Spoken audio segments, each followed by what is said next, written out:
आदाब। Programme business buzz में खुशामदीद। मैं आपका मेज़बान अख्तर मलिक।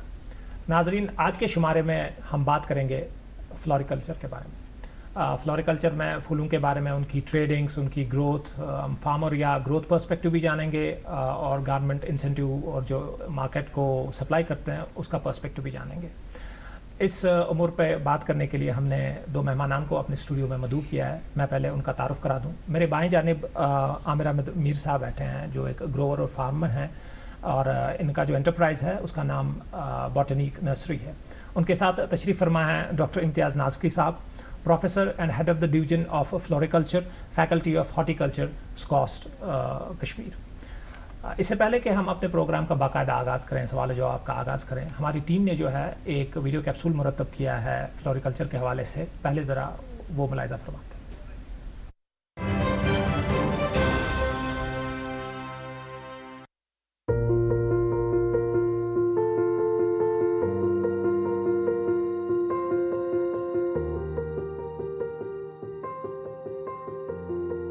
कश्मीर में फ्लोरिकल्चर की तरक्की वाकई कुदरती खूबसूरती और मईशत का संगम है। यह खित्ता न सिर्फ अपनी कुदरती खूबसूरती की वजह से मशहूर है, बल्कि अब अपनी नायाब और खूबसूरत फूलों की अकसाम की पैदावार की वजह से भी पहचाना जाता है। फ्लोरिकल्चर का शोबा कश्मीर में रोज बरोज तरक्की कर रहा है और इसने मकामी लोगों की जिंदगियों पर मस्बत असर डाला है। देही और शहरी इलाकों के लोगों ने फूलों की नर्सरियां कायम की हैं और इनके जरिए अपना रोजगार कमाना शुरू कर दिया है। ये फूल न सिर्फ मकामी बाजारों में फरोख्त होते हैं, बल्कि दूसरे शहरों और मुल्कों तक भी भेजे जाते हैं, जिससे इनकी माशी हालत में बेहतरी आई है। अगरचे कश्मीर में उगाए जाने वाले फूलों को अभी छोटे पैमाने पर ही एक्सपोर्ट किया जाता है, ताहम इससे यहाँ के लोगों को अच्छी आमदन हासिल होती है। कश्मीर में बहुत सारे पढ़े लिखे लोग इससे जुड़े हैं और एक नई माशी सन्नत बनकर उभर रही है। ताहम इसमें वुसअत और ज्यादा दिलचस्पी देकर इसको फरोग देने की जरूरत है, ताकि बड़े पैमाने पर इन फूलों को एक्सपोर्ट किया जाए और ज्यादा से ज्यादा फायदा यहाँ के लोगों को पहुंचे। हुकूमत की तरफ से फ्लोरिकल्चर के फरोग देने के जदीद तकनीकों और सहूलियात का तारुफ कराया गया है। इन इक़दामात से न सिर्फ पैदावार में इजाफा हुआ है, बल्कि फूलों के म्यार में भी बेहतरी आई है। इस शोबे में होने वाली तरक्की से न सिर्फ मकामी मईशत को फायदा हो रहा है, बल्कि कश्मीर की खूबसूरती में भी इजाफा हो रहा है, जो सयाहों के लिए मजीद कशिश का बास बनता है।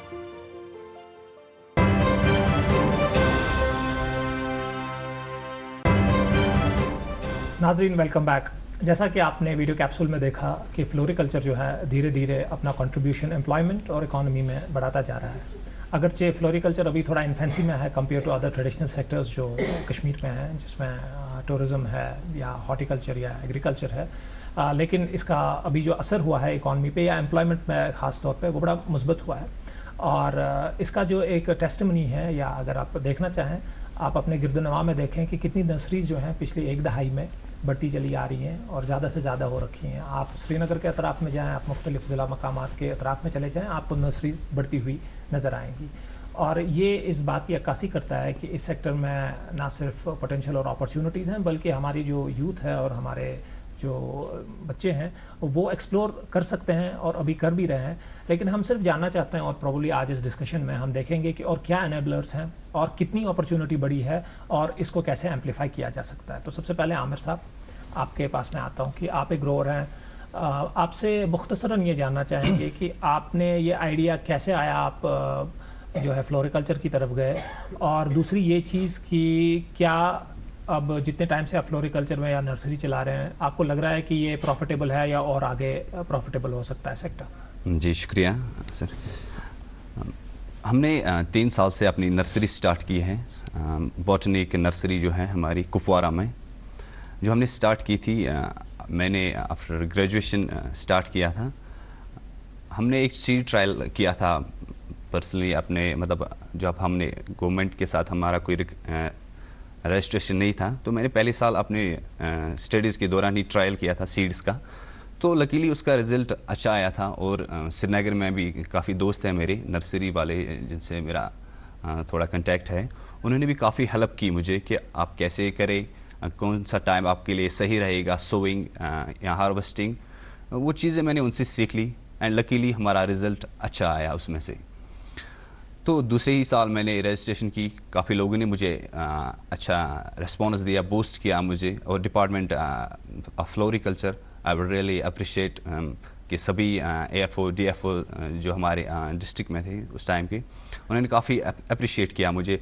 प्लस मैं इसी बैकग्राउंड से हूँ, एग्रीकल्चर में MSc मैंने एग्रोनॉमी में किया है, तो उनको अच्छा लगा काफ़ी कि he can be winning side for us. तो ये स्टार्ट मैंने किया 3 साल पहले ही। कुछ प्लांट्स मैंने श्रीनगर से लाए, क्योंकि हमारे जो प्लांट्स होते हैं श्रीनगर से, जो हमारे कश्मीर के हैं, ये मोस्टली पेरेनियल्स है।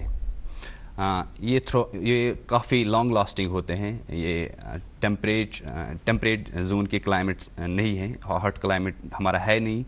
तो ये प्लांट्स मैंने सेलेक्ट किए क्योंकि I was into this completely. मैंने सोचा कि जब मैं स्टार्ट करूंगा कोई फेलियर भी नहीं होना चाहिए। Right. तो मैंने पहले अपने प्लांट्स पे फोकस किया जो हमारे कश्मीर के हैं, और सभी लोगों ने मुझे मैं हमेशा यही कहूँगा, उन्होंने मुझे अच्छा सपोर्ट किया, अच्छी सजेशंस की, और डिपार्टमेंट ऑफ फ्लोरिकल्चर ने भी मुझे अच्छी सजेशंस दी कि आप पहले वो चीज़ें फोकस करो जो लॉन्ग लास्टिंग हो, ड्यूरेबल हो, आप पहले उन पे फोकस किए। तो ये प्लांट्स हमने सर पहले लाए कश्मीर से ही। दूसरे साल मार्च में ही जब स्टार्ट होता है, ये हमारा सीज़न होता है, तो हम जम्मू से भी हम सीडलिंग्स लाते हैं, और कलकत्ता, आंध्रा एंड पुणे, ये बड़े 3 स्टेट हैं इंडिया के, जहाँ पे ओवरऑल सभी प्लांट्स जो पूरे इंडिया के जमा होते हैं, बड़ी बड़ी नर्सरीज से, वो वहाँ पे जमा होते हैं, फिर ये डिस्ट्रीब्यूट होते हैं थ्रू आउट द इंडिया। तो मैं डायरेक्ट वहाँ गया, मैंने वहाँ से प्लांट्स लिए, और अच्छा रेस्पॉन्स आया मुझे हमारे डिस्ट्रिक्ट में। इनफैक्ट फ्रॉम कुपवारा मैं श्रीनगर में भी प्लांट्स डिलीवर करता हूँ आज। परफेक्ट।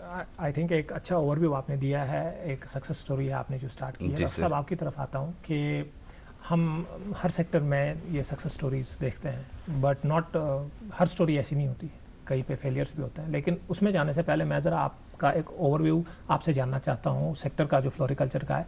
एक तो ये कि ट्रेडिशनली हम कितना अच्छा या बुरा कर रहे हैं, दूसरा जो एक जेनरिक अंडरस्टैंडिंग है ना कि फ्लोरिकल्चर को सिर्फ हम ये जो हमारे बागात और टूरिज्म है इसके साथ मुंसलिक करते हैं, कि हमारे जो 200+ बागात हैं उनमें ये वो डिमांड ड्राइव करेंगे। एक तो हमें समझाइए क्या इसके बाहर भी डिमांड होती है जो केटर करने की ज़रूरत है, और उसी मुंसलिक एक और सवाल, you may take your time, कि आगे 10 सालों में आप सेक्टर को कैसा देखते हैं? हाँ अख्तर साहब, इससे पहले जो आपने सवाल पूछा कि जेनरिक और ट्रेडिशनल, मैं इसको दूसरी एंगल से आपको समझाऊंगा। प्लीज़। अभी दुनिया में कोई $50 बिलियन का ट्रेड हो रहा है फ्लोरिकल्चर पे हर साल, और अकेले इंडिया में अभी 30 से 40 हज़ार करोड़ का इसका मार्केट है, जो इंटरनल मार्केट है। इंडिया से एक्सपोर्ट बहुत कम हो रहा है क्योंकि इंडिया खुद बहुत बड़ा मार्केट है। अगर आप आज की डेट में देखें तो हमारे पास कम से कम 6 ऐसी सिटीज़ हैं जिनकी आबादी 50 लाख से ज़्यादा है। 25 ऐसी सिटीज़ है जो 15 लाख से ज़्यादा है। ये बहुत बड़ी पॉपुलेशन है, जो यूरोप से भी ज़्यादा है। और यहाँ पे लोग हैं, अब उनके पास डिस्पोजेबल इनकम है, लोगों की इनकम बहुत बड़ी है, तो वो कुछ खर्च करना चाहते हैं, तो सबसे जो पहला आता है वो फ्लोरिकल्चर का ही है। ओके। अभी आज की डेट में इंडिया कोई 35 किलोमीटर जो है हाईवेज ऐड कर रहा है पर डे। आगे जाके ये 60 किलोमीटर हो जाएगा पर डे। तो इतने बड़े जो हाईवे सिस्टम है उसको प्लांट्स लगाने हैं, तो उसमें अरबों की तादाद में हमें प्लांट्स की ज़रूरत है। इसके अलावा बहुत सारे रिजॉर्ट्स बन रहे हैं, सिटीज़ बन रही हैं, स्मार्ट सिटी का प्रोग्राम पूरे जो है इंडिया में चल रहा है। तो आप खुद अंदाज़ा कर सकते हैं कि हमें नर्सरी प्लांट्स की कितनी ज़्यादा ज़रूरत है। Exactly. अगर आप ओवरऑल देख लें तो ये टोटल सेक्टर $300 बिलियन के पर मुहित है पूरी दुनिया में, और इंडिया आगे जाके जो है दुनिया का सबसे बड़ा मार्केट बनने वाला है, क्योंकि हमें प्लांट्स की बहुत ज़रूरत है। तब तक इंडिया जो है डेवलप्ड नेशंस की कैटेगरी में नहीं आएगा जब तक हमारे हाईवेज, हमारी सिटीज़, हमारे मॉल्स, हमारे रिजॉर्ट्स जो है वो पूरी तरह से एनवायरनमेंट फ्रेंडली ना हो। और वो करने का एक ही तरीका है कि उसमें हम प्लांट्स लगाएं। तो ये मैंने आपको बैकग्राउंड दे दिया कि जो अभी दुनिया में या इंडिया में कितना अभी पोटेंशियल कितना है। अब आते हैं हम कश्मीर की तरफ। कश्मीर एक टेम्परेट स्टेट है। तो इंडिया में कुछ गिनी चुनी टेम्परेट स्टेट्स हैं। एक हमारा है, हिमाचल है, उत्तराखंड है, अरुणाचल है या सिक्किम है। तो ये स्टेट्स हैं। तो हमारा एक निश एरिया पड़ता है इंडिया में, तो इनकी टेम्परेट प्लांट्स की अभी ट्रॉपिकल एरियाज में भी बहुत डिमांड है। अभी आज की डेट में अगर देखोगे आप तो ट्यूलिप गार्डन्स बहुत जगह आ रहे हैं इंडिया में, अपार्ट फ्रॉम कश्मीर। जम्मू में आ रहे हैं, उत्तराखंड कर रहा है, हिमाचल कर रहा है, पंजाब कर रहा है, इवन ऊटी जैसी जगह पे, इसी तरह सिक्किम में आ रहे हैं। तो ये बल्ब डिमांड जो है इंडिया की अभी 400 करोड़ के बल्ब्स ही हम इंपोर्ट कर रहे हैं हिंदुस्तान में। तो उससे ये पोटेंशियल का अंदाज़ा लगाया जा सकता है, कम से कम अगर हम एक्सपोर्ट ना कर लें, हम इंपोर्ट सब्स्टिट्यूशन कर लें। एग्जैक्टली। तो उसमें हमारा रोल आ जाता है कश्मीर का या हिमाचल का। मैं कश्मीर या जम्मू की बात कर रहा हूँ, क्योंकि जम्मू में भी बहुत सारे एरियाज़ हैं जो टेम्परेट हैं। राइट। तो हमारी यूटी की सबसे बड़ी जो यूएसपी है वो ये है कि हमें सब ट्रॉपिकल क्लाइमेट भी है, हमें सब टेम्परेट भी है, टेम्परेट भी है, थोड़ा बहुत हाई अल्टीट्यूड भी है। तो ये जो सूरत हाल है एग्रो क्लाइमेटिक है, वो फूलों की खेती के लिए सबसे बढ़िया है, क्योंकि हम बहुत किस्म के फूल यहाँ पे उगा सकते हैं। तो पिछले कुछ सालों में इसमें जो है आज की डेट में अगर आप देखेंगे, कोई 2000 के करीब जो एंटरप्रेन्योर्स हैं, छोटे बड़े, वो इससे जुड़े हुए हैं। जैसे आमिर साहब की तरह जो यंग जनरेशन है, तो क्योंकि इसमें एग्रीकल्चर में अगर सबसे ज़्यादा ग्लैमर है किसी में तो फ्लोरिकल्चर में। राइट। क्योंकि इसमें टेक्नोलॉजी का भी, हाई टेक्नोलॉजी का भी इस्तेमाल होता है, मशीनरी का इस्तेमाल होता है, सोशल मीडिया का इस्तेमाल होता है। अगर आप सोशल मीडिया में आप सेवी हैं तो then you can sell your products throughout the world, throughout India. Right. तो बहुत ज़्यादा स्कोप है अभी हमारे कश्मीर के लिए। एक हमारा बॉटलनेक था पहले, वो ट्रांसपोर्ट का था। राइट। वो अब ख़त्म हो रहा है। अभी मेरे ख्याल में 5-6 महीने में will be connected to the rest of the country. तो यहाँ जो फ्लावर्स हम शाम को पैक करके रेल में डाल देंगे, वो सुबह दिल्ली के मार्केट में। एग्जैक्टली। दिल्ली का जो मार्केट है वहाँ आज़ादपुर में या गाज़ीपुर में, वो इंडिया का सबसे बड़ा मार्केट है, जहाँ हर दिन कोई 40 से 50 करोड़ की जो फ्लावर्स हैं वो ट्रेड होते हैं। राइट। तो आगे जाके जो है आमिर साहब जैसे जो जवान है जो इसमें आना चाहते हैं, उनके लिए पोटेंशियल बहुत ज़्यादा स्कोप है इसमें ग्रोथ की। आई थिंक डॉक्टर साहब ने बड़ा अच्छे तरीके से इसको कैप्चर किया है कि ट्रेडिशनली जो हमारा फ्लोरिकल्चर है ना, एंड मैं ना एक मुस्तार एक उनसे चीज़ लेता हूँ कि उन्होंने कहा कि फ्लोरिकल्चर में बड़ा ग्लैमर है। और ये भी एक चीज़ है जो स्टार्टअप जो हमारे एंटरप्रेन्योर्स होते हैं वो ये भी कभी देखना चाहते हैं कि एक सेक्टर जो है वो कितना ग्लैमरस या कितना अट्रैक्टिव है। तो फ्लोरिकल्चर डेफिनेटली वो बॉक्स जो है टेक करता है। रोड्स के हवाले से बात हुई, इंफ्रास्ट्रक्चर के हवाले से बात हुई, यहाँ टूरिस्ट डेस्टिनेशंस के हवाले से बात हुई कि कितने टूरिस्ट डेस्टिनेशंस नए मैप पे आ रहे हैं और वहाँ जो है डिमांड कितनी बढ़ रही है। और अभी जो है अगर मैं गलत नहीं हूँ तो आई थिंक सिग्निफिकेंट प्रोपोर्शन जो अभी की जो डिमांड है ना, वो हम बैरून रियासत से या बैरून मुल्क से जो है ना इस वक्त केटर कर रहे हैं, जो जम्मू कश्मीर में है। सो ऑब्वियसली एक अपॉर्चुनिटी है हमारे स्टार्टअप या एंटरप्रेन्योर्स के लिए देखने के लिए। आमिर साहब आपकी तरफ वापस आता हूँ। डॉक्टर साहब ने बड़ा अच्छा हमें एक बर्ड्स आई व्यू दिया है सेक्टर का, लेकिन अब ज़रा ऑपरेशंस पे आते हैं। अब जब काम करने पे आते हैं, आप 3 साल से इस सेक्टर में हैं, 3 साल में काम कर रहे हैं, आप डिफरेंट स्टेक होल्डर से मिल रहे हैं, जहाँ गवर्नमेंट है, जहाँ आपके सप्लायर्स हैं या जहाँ आपके कंज्यूमर्स हैं। तो अगर कोई चैलेंजेस आपको दरपेश आती हैं, एक तो ज़रा आप हमारे जो आने वाले हैं जो चाहते हैं कि इस सेक्टर में जाएँ, क्या क्या चैलेंजेस हैं जो उनको दरपेश आ सकते हैं जब वो इस सेक्टर में जाना चाहते हैं? तो जी बिल्कुल सर। पहली बात, कोई भी बिजनेस आप स्टार्ट करते हैं, आपको रोड कनेक्टिविटी, इलेक्ट्रिसिटी, ट्रांसपोर्ट, ये चीज़ें मैसर होनी चाहिए। एंड जो ये हमारा प्लांट बिजनेस है, इसमें टेम्परेचर का बड़ा मेन रोल होता है। हमारे यहाँ कश्मीर में थोड़ी सी एक दिक्कत है, जो विंटर्स हमारे हार्श हो जाते हैं, इसमें हमारे प्लांट्स को काफ़ी डैमेज हो जाता है या उनको रिकवरी में काफ़ी टाइम लग जाता है। राइट। ये एक मैं एक नेगेटिव पॉइंट यहाँ पर पॉइंट आउट करूँगा। इस साल भी हमने पूरे कश्मीर ने 15 से 20 करोड़ के प्लांट्स बाहर से ही लाए होंगे। एक ऐसा स्टेप हो जहाँ पर हमारे प्लांट्स जो हो ये सेफ रहे, टेम्परेचर कंट्रोलिंग एनवायरनमेंट, एक एम्बियंस हो, वो पॉलीकार्बोनेटेड या कोई ऐसा सिस्टम जिसपे हम टेम्परेचर को कंट्रोल कर सके और हमारे ही प्लांट्स हमारे कश्मीर में ज़्यादा बिके, यहाँ के ग्रोवर को ही फ़ायदा हो, यहाँ की कंजप्शन भी ओबियसली यहीं से हो। क्योंकि हमने 20 से 15 करोड़ के plants, obviously we can not raise every plant from the same state.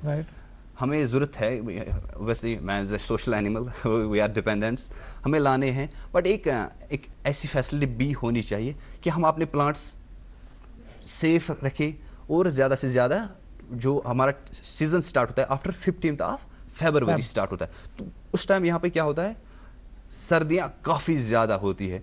तो एक जो हमारे प्रोग्रेसिव फार्मर्स हो या हमारा जो डिपार्टमेंट ऑफ फ्लोरिकल्चर हो, ये एक ऐसा सिस्टम रेज करे, क्योंकि मैं एक फार्मर हूँ, मैंने I am starting from zero, right. मुझे फ्लोरिकल्चर डिपार्टमेंट ग्रीन हाउस देता है, चाहे 50, 60 या 70% ऑफ सब्सिडी देते हैं मुझे वो, बट मेरे पास कोई सोर्स ऑफ इनकम नहीं था। मैं एक इडली स्टिंग बॉय था घर पे, मेरे पास कोई सोर्स ही नहीं था। मैंने सोचा कि मैं फ्लोरिकल्चर में ही जाऊं, बट वहां पर मुझे आता है ये कि मैं सोचूंगा मुझे नुकसान तो नहीं हो जाएगा, राइट। तो ये चीज़ें मैं, जैसे इलेक्ट्रिसिटी बिल्स मुझे पे करनी है, मैं मुश्किल से अपने घर का इलेक्ट्रिसिटी बिल पे कर पाता हूं, तो how can I manage the green house bills. I think Aamir साहब ये का एक चीज़ें पॉइंट होनी डॉक्टर चाहिए। साहब आपकी तरफ ले आता हूँ। वैसे भी ये कोई ऐसी फ्लोरिकल्चर तो जनरली ऐसा कोई डिस्कशन होता नहीं कि घर घर में ये होता है, बट अब जिन भी सेटिंग्स में ये डिस्कशन होता है, एक चीज़ हमने भी सुनी या बाहर निकल के आई कि हमारे पास जो पूरे 12 महीने नहीं है ये काम करने के लिए, तो क्या does that impact our productivity, और क्या उससे हमारी कम्पिटिटिवनेस ज़रा कम होती है? और इसका फ्लिप साइड ये है कि इसको अब लेवल प्लेइंग फील्ड करने के लिए, जैसा इन्होंने कहा कि टेम्परेचर कंट्रोल हो, क्या उससे इन्वेस्टमेंट कहीं इतनी तो नहीं बढ़ जाएगी कि वो लेस प्रॉफिटेबल रहे? इस बारे में मैं अर्ज कर दूं, जैसे कोई और बिजनेस है वैसे एक फ्लोरिकल्चर एक बिजनेस है। जैसे ही कोई एंटरप्रेन्योर या कोई नौजवान इसमें आना चाहता तो उसके सामने कुछ क्वेश्चंस आते हैं, राइट।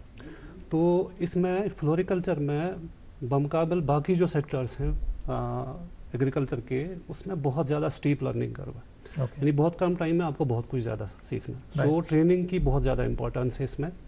तो जैसे ही कोई बिजनेस स्टार्ट कर ले तो उसके सामने कुछ क्वेश्चंस आते हैं, जैसे क्रॉप क्वेश्चन है, कौन सा क्रॉप लगाना, राइट। सबसे पहले we have to flip it, हमें पहले मार्केट देखना है, मेरा मार्केट कहाँ, सबसे क्वेश्चन बेसिक यही है। बिल्कुल। मार्केट जब आपने देख लिया, फिर कौन सा क्रॉप है, आपके फाइनेंसेस कहाँ हैं, आपकी टेक्नोलॉजी कहाँ से मिलेगी आपको, तो ये सारी चीज़ें जो भी एंटरप्रेन्योर इसमें आएगा, क्योंकि इसमें अच्छा खासा इन्वेस्टमेंट होता है, राइट। तो ये सारे क्वेश्चंस पहले ही एंटरप्रेन्योर को रिजॉल्व करने, तो उससे एक्सपर्ट्स को मिलना है या जो उसके पीयर्स हैं या जिन्होंने ये काम किया है या कर रहे हैं उनसे मिलना। ओके। तो उससे जो है नुकसान का अंदेशा बहुत कम होता है। नंबर एक ये है। गवर्नमेंट भी जो बहुत आगे आ रही है, क्योंकि ये टूरिस्ट स्टेट है, तो इट्स रिलेटेड टू फ्लावर्स, और हमारी एक ट्रेडिशन है फ्लावर्स की बहुत सैकड़ों सालों से, तो गवर्नमेंट भी पिछले कुछ सालों से इसमें बहुत ज़्यादा इंटरेस्ट ले रही है। तो जो एक गवर्नमेंट ने यूटी की गवर्नमेंट ने एक बहुत बड़ा फ्लैगशिप प्रोजेक्ट बनाया है HADP का, होलिस्टिक एग्रीकल्चर डेवलपमेंट प्रोजेक्ट, जिसमें 29 प्रोजेक्ट्स मुरतब किए गए हैं, जिनमें एक फ्लोरिकल्चर के बारे में भी है। जैसा आमिर साहब ने भी बताया, यहाँ पे जो है नर्सरीज को जो बाहर से हमें सब ट्रॉपिकल या ट्रॉपिकल प्लांट्स आते हैं, उसमें नुकसान बहुत हो जाता है, तो उसमें एक कंपोनेंट खसूसी तौर पर रखा गया है कि पॉलीकार्बोनेट ग्रीन हाउसेज जो है सब्सिडी पर दिया जाए, जिसमें एक ग्रोवर को कम से कम 6 लाख रुपया सब्सिडी मिलती है वो पॉलीकार्बोनेट ग्रीन हाउस बनाने के लिए। ये पॉलीकार्बोनेट ग्रीन हाउस में यह है कि उसमें टेम्परेचर वेरिएशन ज़्यादा नहीं होती। जो मजीद आपने पूछा कि अगर हम इसमें हीटिंग कर लें, तो हीटिंग जो है बहुत एक्सपेंसिव है ग्रीन हाउस को, तो उससे हमारा प्रोडक्ट है जो बहुत एक्सपेंसिव हो जाएगा, इसलिए जो है सब ये नहीं कर पाएंगे। तो उससे जो बेटर ऑप्शन है कि किसी तरह से प्लांट्स को बचाया जाए विंटर में, ताकि हमारा स्टार्ट अर्ली हो जाए and then we can start से फ्रॉम मार्च के बजाय हम फरवरी से स्टार्ट, प्रोड्यूसिंग सीजन हमारा ज़रा बढ़ और जाए। जो भी हमारे सब ट्रॉपिकल प्लांट्स हैं वो बचे विंटर में। नंबर 1। नंबर 2 जो है कि कम से कम जो मेरी जितने भी यहाँ ग्रोवर्स हैं उनसे ये गुजारिश है कि ज़्यादा वो ध्यान यहाँ के प्लांट्स पे और उसको बल्ब्स पे दें, सीड्स पे दें, जो हमारे एनिमल सीड्स हैं, क्योंकि ये सीड्स जो है यहाँ पिछले 120 साल से ग्रो रहे हैं। दुनिया की कुछ बेस्ट कंपनीज जो है सर्टन्स हैं, वो यहाँ पे सीड ग्रो करती थी 1930 में। तो 90 में के बाद आपको पता है हालात यहाँ पे बहुत ख़राब हो गए, तो ये सारा बिजनेस जो है पंजाब ने ले लिया। ओके। तो हमारे जवानों की और गवर्नमेंट की जो है भी कोशिश है कि सीड बिजनेस को यहाँ पे फिर से फरोग दिया जाए, क्योंकि उसमें ज़्यादा जो अंदेशा खराब होने का नहीं है। ये है। इसके अलावा फ्लोरिकल्चर सिर्फ सीड और फ्लावर्स ही नहीं है। ओके। इसमें वैल्यू एडिशन भी बहुत है। आज की डेट में दुनिया का सबसे बड़ा जो एक्सपोर्टर है ड्राइड फ्लावर्स का, वो इंडिया है। ओके। तो ड्राइड फ्लावर्स यहाँ से भी जाते हैं जिसके एक्सेसरीज हैं, लेकिन वो अनऑर्गेनाइज्ड है सारा। ओके। ज़्यादा साउथ में जाते हैं तो उसकी ज़रूरत है। उसके अलावा जो है एक नई टर्म आई है फ्लोरास्यूटिकल्स की। ओके। बहुत सारी जो है वैल्यू एडेड प्रोडक्ट्स बनाई जा सकती हैं, जैसे फ्लोरल टीज है, floral butters, right, floral wines हैं, या बहुत गुलकंद है, रोज़ वाटर है, जो सैकड़ों तरह की जो वैल्यू एडेड आइटम्स हैं जो यहाँ पे हम बना सकते हैं, जिनका यूएसपी ये है कि वो कश्मीर से। एग्जैक्टली। ठीक है। तो ये सारी चीज़ें जो वैल्यू एडेड चीज़ें हैं, ये ड्राइड फ्लावर्स हैं। मैं कल ही एक बहुत बड़े एंटरप्रेन्योर हैं हमारे पंजाब के, डॉक्टर अलारंग, बायोकार्व के मालिक है, तो मैं उनसे बात कर रहा था। एक है स्टैटिस, एक फ्लावर है, तो उसके जो बुकेज आजकल वो अमेजोन पे 2000 रुपये का एक ड्राइड फ्लावर बुके बिक रहा है। तो इन चीज़ों को करने की ज़रूरत है, और जो इसमें नई पौध हमारे साथ जुड़ रही है फ्लोरिकल्चर में, वो पढ़े लिखे, वो टेक से हुई है। तो सोशल मीडिया का, अमेजोन जैसे प्लेटफॉर्म्स का, मार्केटिंग प्लेटफॉर्म्स का, उसका इस्तेमाल किया जा सकता है। And we can sell our products, जैसे हम बाकी हैंडीक्राफ्ट सेल करते हैं globally, we can sell our value added products globally. इसके अलावा यहाँ पे जो है Himalayas, they are abode of flowers. जो हमारे वाइल्ड फ्लावर्स हैं, हमारे बल्ब्स हैं, जो हमारे ट्रीज़ हैं, श्रब्स हैं, क्लाइंबर्स हैं, फ्लावरिंग ट्रीज़ हैं, तो ये इंडिया में तो कहीं नहीं मिलेंगे। बिल्कुल। तो जो नर्सरीज़ हैं बाहर से जो ज़्यादा अभी फ्लावर्स आ रहे हैं, और जो मेरी जो इल्तिमास है आवाम से भी कि यहाँ के जो पौधे हैं उनको ज़्यादा फ़रोग दिया जाए अपने गार्डन्स में। उससे दो फ़ायदे आएंगे। एक फ़ायदा ये है कि हमारी जो एम्प्लॉयमेंट बढ़ेगी नर्सरीज में। दूसरा ये है कि हम अपने पौधों को यहाँ पे कंजर्व कर पाएंगे। एग्जैक्टली। आई थिंक बड़ी मुस्बत मैसेज जो है वो डॉक्टर साहब ने दी है कि आप ट्रेड करें, आप जो है स्टार्टअप्स करें, आप सैपलिंग्स बेचें, बट कोशिश करें कि जो हमारे ट्रेडिशनल वैरायटीज़ हैं ना, आप उनको फ़रोग दें। उसमें दो चीज़ें ये हैं कि एक तो कंजर्वेशन के हवाले से भी काम होता है, दूसरा ये चीज़ कि उसकी यूएसपी है कि ये कश्मीर का है, तो वो एक बड़ी अच्छी बात है। आमिर साहब, डॉक्टर साहब के बाद से एक और पॉइंट मुझे उस पर ख्याल है कि आपका टेक लूँ कि अभी जो आप देख रहे हैं जितने भी एंटरप्रेन्योर्स हैं जो फ्लोरिकल्चर या सीड या फ्लावर या इसमें या जो वैल्यू एडेड सर्विसेज डॉक्टर साहब ने बोली हैं, जब आप उनको देखते हैं श्रीनगर में है या बाकी डिस्ट्रिक्ट मकामात पे हैं, तो ऐसी क्या चीज़ें हैं 2, 3, 4, 5 जितनी भी हैं जो आपको लगता है कि ये नहीं करना चाहिए, ये आगे आने वाले जो एंटरप्रेन्योर्स हैं उनके लिए भी ये निशान राह बन सकता है कि भाई ये चीज़ें जो हैं आपने 3 साल में सीखी हैं, बाकियों ने आपको लगता है कि ये चीज़ जो है ना, ये चीज़ नहीं करनी है, तो कौन सी ऐसी चीज़ें जो आपको लग रहा है कि बाकी लोग कर रहे हैं कि वो नहीं होना चाहिए, और ऐसा क्यों लग रहा है आपको वो नहीं होना चाहिए, वो मार्केट के हवाले से या मार्केट के हिसाब से वो ठीक नहीं है करना वो एक्टिविटीज़? पहली बात तो है वैसी एक्सपीरियंस है सर। आप स्ट्रीट सेलिंग करते हैं किसी चीज़ का, लाइक मैंने अपनी लाइफ में अपना एक्सपीरियंस, अपना एफर्ट दिया है, एक नर्सरी रेज की है, राइट।